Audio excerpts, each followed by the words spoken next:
Hi, எல்லாரும் எப்படி இருக்கீங்க? நல்லா இருக்கீங்களா? பிரபஞ்சம். பிரபஞ்சம்னா என்ன? இந்த உலகம் தாங்க பிரபஞ்சம். நம்ம பிரபஞ்சத்துக்கிட்ட எது கேட்டாலும் கிடைக்குமா? கண்டிப்பா இந்த பிரபஞ்சத்துக்கிட்ட நம்ம எது கேட்டாலும் கிடைக்கும். ஆனா, இந்த பிரபஞ்சம் சொல்ற இந்த 5 விதிகள மட்டும் நம்ம கண்டிப்பா ஃபாலோ பண்ணியே ஆகணும். அது 5 விதிகள் என்ன அப்படிங்கிறத நம்ம ஒன் பை ஒன்னா பார்க்கலாம். இந்த பிரபஞ்சத்துக்கிட்ட நம்ம என்ன கேட்டாலும் கிடைக்கும் அப்படின்னா, மூட நம்பிக்கை வேற, பிரபஞ்சத்த நம்ம நம்புறதுங்கிறது வேற.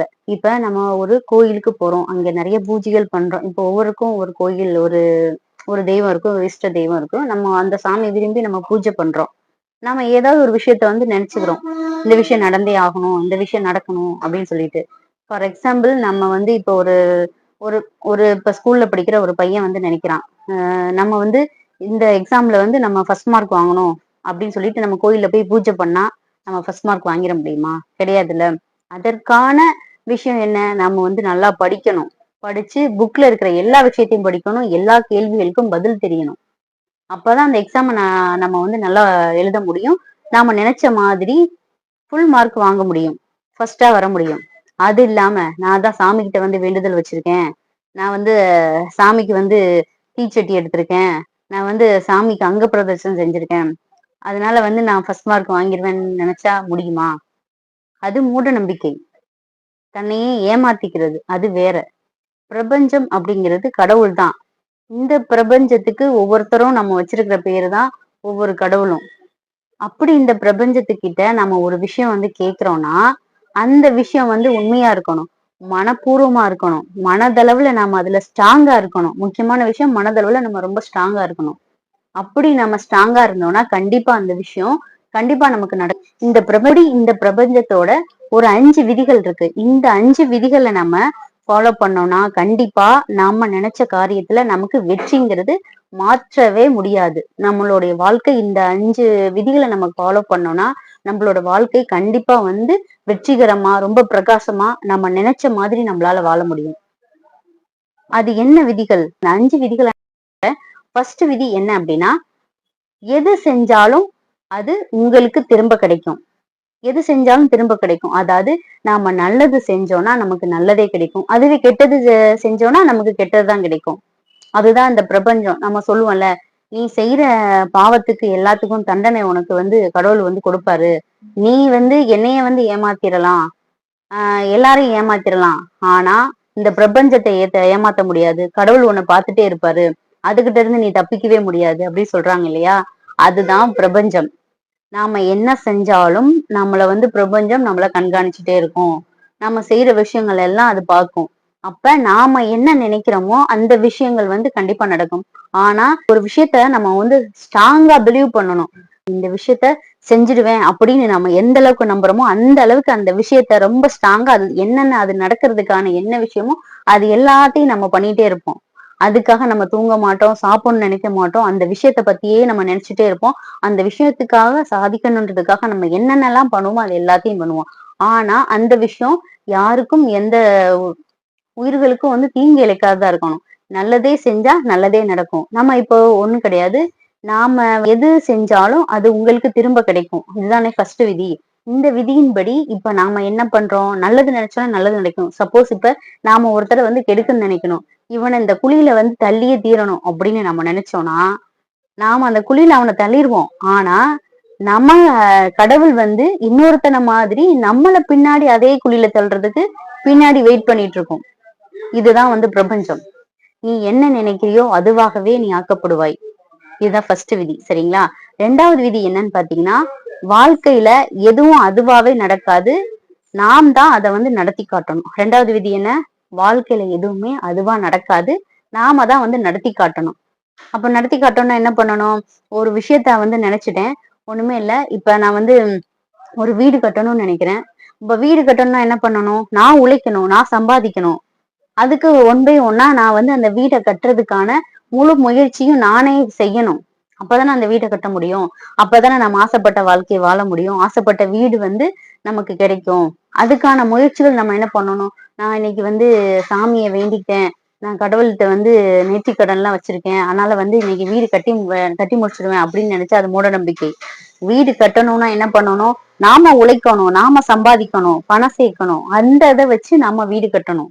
அப்ப நம்ம வீடு கட்டணும்னு நினைச்சிட்டே இருந்தா நம்ம அதுல அப்துல் கலாம் ஐயா சொன்ன மாதிரி, நீ ஆசைப்படு, கனவு காணு, தூக்கத்துல இல்ல, விழிச்சிட்டு இருக்கப்ப எவன் ஒருத்தன் வந்து கனவு காண்றானோ அந்த கனவு தான் வந்து பலிக்கும். ஆனா அந்த கனவு வந்து உண்மையா இருக்கணும், பரிசுத்தமா இருக்கணும். அப்பதான் அந்த கனவு வந்து ஜெயிக்கும். அப்படி நீ விழிச்சிட்டு இருக்கும் போது நீ கண்ட கனவு நிச்சயம் உனக்கு பலிக்கும். அந்த பிரபஞ்சம் அதுக்கான எல்லா ஏற்பாடையும் பிரபஞ்சம் வந்து செஞ்சு வைக்கும். ஏன்னா நாம வந்து எந்த அளவுக்கு முயற்சி பண்றோமோ அந்த விஷயத்த நம்ம செய்யறதுக்கு பிரபஞ்சமும் நம்ம கூட சேர்ந்து நமக்கு வந்து உதவும். அந்த விஷயம் நல்ல விஷயமா இருந்தா. சரிங்களா? மூணாவது விஷயம் என்ன அப்படின்னு பாத்தீங்கன்னா, சிலவற்றை ஏற்றுக்கொண்டால் மட்டுமே வாழ்க்கையில் மாற்றம் இருக்கும். அதாவது சில விஷயங்கள நம்ம வந்து ஏத்துக்கணும். அதாவது நம்ம இப்ப தங்கம் வாங்குறோம். தங்கம் வந்து 20, 30 வருஷத்துக்கு முன்னாடி எவ்வளவு இருந்துச்சு? இப்ப எவ்வளவு இருக்கு? அப்ப அதுக்கு ஏத்த மாதிரி இப்ப நம்ம போயிட்டு நம்ம கடையில போய் தங்கம் வாங்க முடியுமா? முடியாதுல்ல. அப்ப காலம் வந்து மாறுறப்ப எல்லாமே மாறிக்கிட்டே போகும். நான் இப்ப முடியாதுல்ல. அது நமக்கு பெரியவங்களா இருந்தாலும் சரி, சின்னவங்களா இருந்தாலும் சரி, நான் இப்படித்தான் இருப்பேன் அப்படின்னா குடும்பத்துல பிரச்சனைகள் வரும். முன்னெல்லாம் வந்து போனே கிடையாது. நம்ம எல்லாரும் வந்து எல்லா ரிலேஷன்ஷிப்பையும் ஒரு உறவை வந்து பார்க்கணும் அப்படின்னா நம்ம நேர்ல போய் பார்த்தோம். நம்ம தாத்தா பாட்டிங்கெல்லாம் நேர்ல போய் பார்த்து பழகணும். ஆனா இப்ப அப்படியா? இப்ப கொஞ்ச காலத்துல இருந்து என்ன வந்து போன் வருது, வீடியோ கால் வீடியோ கால் எல்லாம் பேசுறாங்க. யாரும் அவங்கவுங்க ஊர்களை போய் பார்க்கறது இல்ல. சித்தப்பா, பெரியப்பா, மாமன் இந்த மாதிரி யாரையும் வந்துட்டு அவங்க வீட்டுல போயிட்டு அந்த அன்பை வந்து பரிமாறுறது கிடையாது இல்லையா? அப்ப காலம் அப்படி இருக்கு. காலத்துக்கு ஏத்த மாதிரி நம்மளுடைய வேலைகளும் அதிகமா இருக்கு, வேலை பளுவும் அதிகமா இருக்கு. இப்ப என்ன பண்றது? வேற வழியே கிடையாது.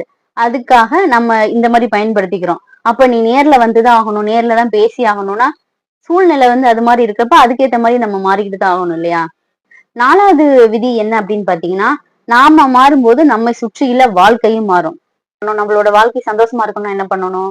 நாம ஒரு இடத்துல உட்கார்ந்து இருக்க கூடாது. நாம வந்து ஓடணும், உழைக்கணும், சம்பாதிக்கணும். அப்போ நான் இன்னைக்கு கஷ்டமா இருக்கேன், நான் ஏழையா இருக்கேன் அப்படின்னு நம்ம நினைச்சிட்டே இருந்த கடவுளை என்னடா நீ வந்து இப்படி கஷ்டமாக்கிட்டேன், நான் இப்படி ஏழையா இருக்கேன், அவன் நல்லா இருக்கான், இவன் நல்லா இருக்கான், இவன் நிறைய சம்பாதிக்கிறான் அப்படின்னு நம்ம நினைச்சுக்கிட்டே இருந்தோம்னா அந்த விஷயத்த வந்து சாதிக்க முடியுமா? நாம சந்தோஷமா இருக்க முடியுமா? அப்ப நீ என்னவா இருக்குன்னு நினைக்கிறியோ அந்த விஷயத்துக்காக நீ உழைக்கணும், அதுக்காக போராடணும். அப்படி இருந்தா மட்டும்தானே அந்த விஷயம் வந்து நமக்கு கிடைக்கும். அதுக்காக நீ என்ன பண்ணணும்?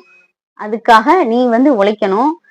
உன்னோட வாழ்க்கையை வந்து நீ மாத்துறப்போ உன்னுடைய சந்தோஷம் எல்லாமே ஆட்டோமேட்டிக்கா வந்து மாறும். நீ எப்படி இருக்கியோ அப்படித்தான் உன்னோட வாழ்க்கை அமையும். நீ சோம்பேறியா இருந்தேன்னா உன்னோட வாழ்க்கையும் ரொம்ப மோசமா தான் இருக்கும். நீ ரொம்ப திறமையானவனா, ரொம்ப ஒரு உழைப்பாளியா இருந்தேன்னா உன்னோட வாழ்க்கை மாறும். உன்னோட வாழ்க்கை கூட இருக்கிறவங்களோட வாழ்க்கையும் சேர்ந்து மாறும். நீ நல்லா வந்து சம்பாதிக்க ஆரம்பிச்சிட்ட அப்படின்னா நீ நல்ல வீடு கட்டலாம். நிறைய பணம் இருந்துச்சுன்னா நீ எங்கேயும் வெளியில வந்து ஒரு ஹாப்பியான ஒரு லைஃப வாழலாம். எங்க வேணாலும் நினைச்ச இடத்துக்கு போகலாம், நினைச்ச விஷயங்களை வாங்கி சாப்பிட முடியும். இது எல்லாத்துக்குமே காரணம் எது? நாம வந்து மாறுறப்பதானே இந்த விஷயம் எல்லாமே நடக்கும். நாம சோம்பேறியா இருந்தோம்னா எது நடக்கும்? எனக்கு வந்து நான் வந்து இதேதான் சேம் தான். நான் வந்து சாமி கிட்ட இது மாதிரி நினைச்சிருக்கேன், அதனால சாமி எனக்கு கொடுப்பாரு அப்படின்னு இருந்தா சாமி நீ உட்கார்ந்துட்டு இருக்கும்போது சாமி உனக்கு கொடுப்பாரா? எவன் ஒருத்தன் வந்து புத்திசாலித்தனமாவும் திறமையாவும் தன்னோட வாழ்க்கையை நினைக்கிறானோ அவங்க கூட தான் எல்லா நல்லதுமே வந்து சேரும். சோம்பேறியா இருக்கிறவங்க கிட்ட யாருமே வரமாட்டாங்க. இப்ப 5வது விதி என்னன்னு பாத்தீங்கன்னா, நேற்று, இன்று, நாளை இந்த 3மே வந்து ஒன்றோடு ஒன்று தொடர்புடையது. ஏன்னா இன்னைக்கு நாம என்ன பண்றோம்? நேத்து நம்ம எப்படி இருந்தோம்? இன்னைக்கு நம்ம என்ன பண்ணிட்டு இருக்கோம்? நாளைக்கு நம்ம என்னவா ஆக போறோம்? இந்த எல்லாமே வந்து ஒண்ணுக்கு ஒண்ணு தொடர்புடையது. அப்போ நாளைக்கு நான் வந்து சாப்பிடணும், நாளைக்கு பிரியாணி சாப்பிடணும்னா இன்னைக்கு நான் அந்த பிரியாணி வாங்குறதுக்கான காசை வந்து நான் ரெடி பண்ணணும். அப்ப என்ன பண்ணணும்? நாம வேலைக்கு போகணும், வேலைக்கு போய் சம்பாதிச்சிடணும். அப்பதான் நாளைக்கு நான் பிரியாணி வாங்கி சாப்பிட முடியும். அப்ப நாளை கழிச்சும் எனக்கு வேணும் அப்படின்னா என்ன பண்ணணும்? இன்னும் நீ அதிகமா சம்பாதிக்கணும்.